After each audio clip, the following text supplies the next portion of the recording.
आज नागौर में किसान हुंकार रैली की। इसमें बड़ी संख्या में लोगों ने भाग लिया। विधायक किरोड़ीलाल मीणा और पूर्व विधानसभा अध्यक्ष सुमित्रा सिंह भी हनुमान बेनीवाल की रैली में शामिल हुए। अपने संबोधन में हनुमान बेनीवाल ने ये आरोप लगाया कि प्रदेश में किसान तकलीफ में है।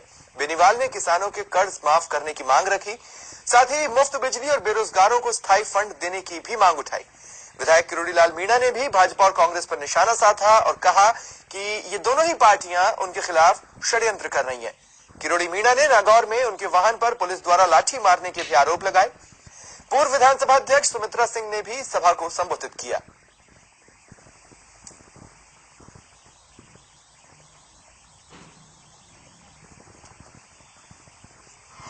बातों से मजबूत नहीं होगा।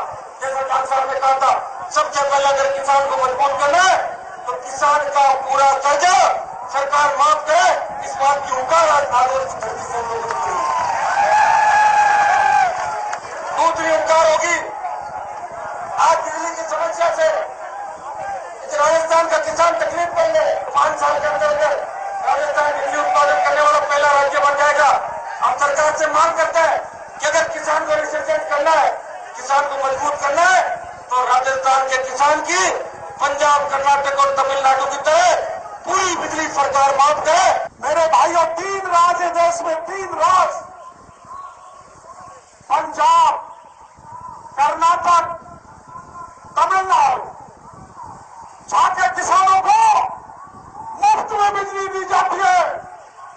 इसलिए मैं नागौर के किसान भाइयों से कहना चाहता हूं कि राजस्थान के किसानों को मुफ्त बिजली लेने के लिए कमर कस लेनी चाहिए।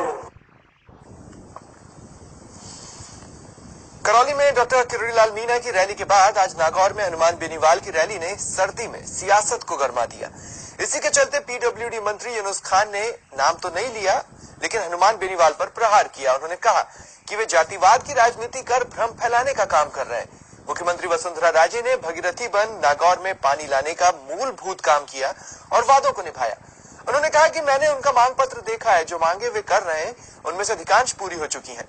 वहीं दौसा विधायक शंकर शर्मा ने किरोड़ीलाल मीणा पर निशाना साधा। उन्होंने कहा कि राज्य सरकार में दौसा के लिए कई काम हुए और दौसा में विकास की गंगा बही है, साथ ही शांति का वातावरण है। उन्होंने किरोड़ी मीणा पर गुमराह करने का आरोप लगाया।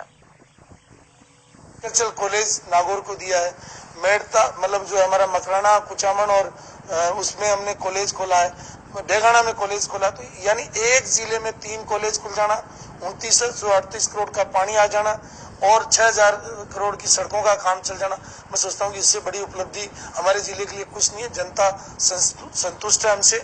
हमारे को 2 बार उनमें 10 में से 9 सीटें दी है और अब की मैं कह रहा हूँ कि उनको खतरा लग रहा है कि बीजेपी 10 में से 10 सीटें ले जाएगी। इसलिए अपनी सीट बचाने के लिए कभी जातिवाद का सहारा लेते हैं, कभी किसानों का सहारा लेते हैं, कभी किसी और का लेते हैं। लेकिन आपको एक चीज बतला दें, अब दौसा जिला में उनकी पार नहीं पड़ रही है और आज हालात इतनी बढ़िया भी नहीं रही है।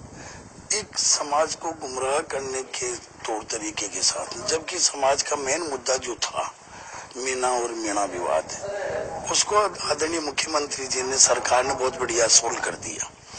अब उनके पास कुछ ऐसी चीज बची नहीं कि मैं पब्लिक को कैसे गुमराह करूं। किसानों को लेकर हो रही राजनीति की, किसान एक तरफ अपनी समस्याओं से जूझ रहे हैं तो दूसरी तरफ तमाम राजनीतिक पार्टियां किसानों को लेकर निशाना साधे हुए हैं एक दूसरे पर। जहां एक तरफ कांग्रेस दावा करती है कि वो किसानों के लिए काम करती आई है लगातार, तो किरोड़ीलाल मीणा भी खुद को किसानों का हितैषी बताने में जुटे हैं। इधर बीजेपी सरकार है जो कहती है कि वो हर काम करने से पहले किसानों को जहन में रखती है। तो किसानों की जद्दोजहद और उनकी समस्याओं का क्या, इस खास रिपोर्ट के जरिए समझिए।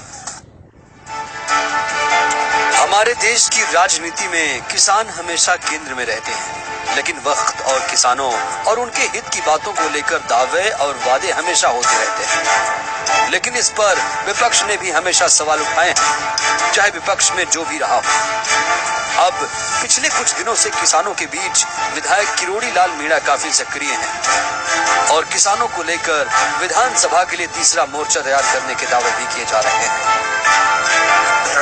पत्थर जो को ठप कर दिया है तो सब पुलिस ने मिलकर लोगों को लूट लाट के धमका के आतंकित करके इसलिए जब आतंक से मुक्त हो जाएगी जनता तो जो भी वैध खनन है वो चलेगा।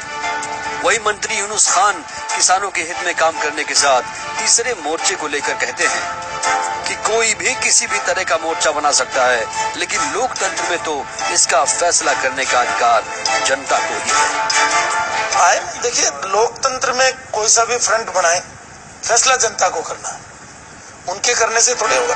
विपक्ष के दावों को आईना दिखाने की बात बीजेपी भी करती है। बीजेपी प्रदेश अध्यक्ष अशोक परनामी खुद कांग्रेस और दूसरी विपक्षी पार्टियों को चुनौती देते हुए कहते हैं उनकी सरकार ने किसानों के लिए जो काम किया है उसकी तुलना किसी भी पूर्ववर्ती सरकार से की जा सकती है। हम ये चाहते हैं कि किसान जितना अभी इनकम करता है उसकी डबल इनकम वो किस प्रकार से कर सके। ये सोच भारतीय जनता पार्टी की रही, कांग्रेस की नहीं रही। तो ये जो तथाकथित नेता आज इस प्रकार की सभाएं कर रहे हैं, उनको इन बातों को भी जनता के सामने रखना चाहिए कि ये सरकार क्या काम कर रही है और उनकी सरकार ने क्या काम किया था। प्रदेश की छोटी पार्टियां भी किसानों के मुद्दे पर राजनीति कर रही हैं, लेकिन किसानों की बात करें तो अलग अलग किसान संगठन ये दावा करते हैं कि सरकार में आने से पहले पार्टियां धरती पुत्र के हित की बात तो करती हैं, लेकिन सत्ता में आने के बाद वो दावे और वादे सभी हवा हो जाते हैं। ऐसे में सवाल वही है कि क्या किसानों को सिर्फ वोट की मशीन ही समझा जाता रहेगा। जयपुर से शशि मोहन शर्मा के साथ ब्यूरो रिपोर्ट।